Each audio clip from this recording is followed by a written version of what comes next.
Good afternoon. Nandito pala ako sa Cubao, papuntang Cainta, Rizal dahil attend ako mag-cover ako ng event, yung isang local pageant, ang Mr. and Miss Rizal 2025 preliminary competition.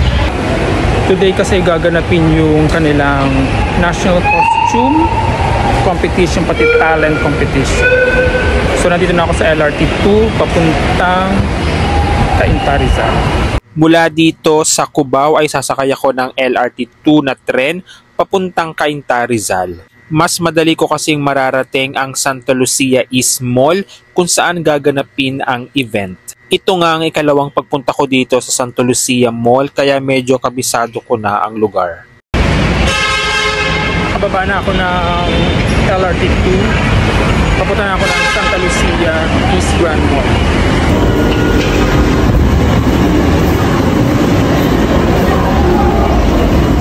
Nasa loob na nga ako ng Santa Lucia East Mall at dito sa Activity Center gaganapin ang Mr. and Miss Rizal 2025 Preliminary Competition.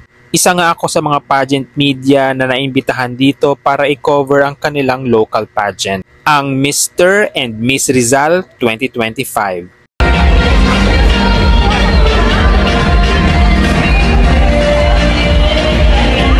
Ayan, at makikita nyo nga sa screen ang logo ng aking beauty pageant page na Pageants Fanatic. O diba, ang saya lang makita ng page ko.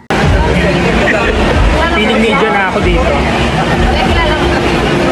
Konting minuto na lang at mag-uumpisa na ang preliminary competition ng Mr. and Miss Rizal 2025.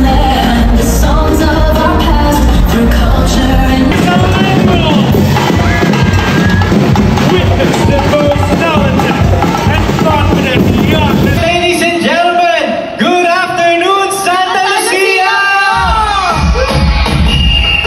Isa-isa na ngang ipinakilala ang official candidates ng Mr. and Miss Rizal 2025. 15 kalalakihan at 15 kababaihan ang maglalaban-laban ngayong araw.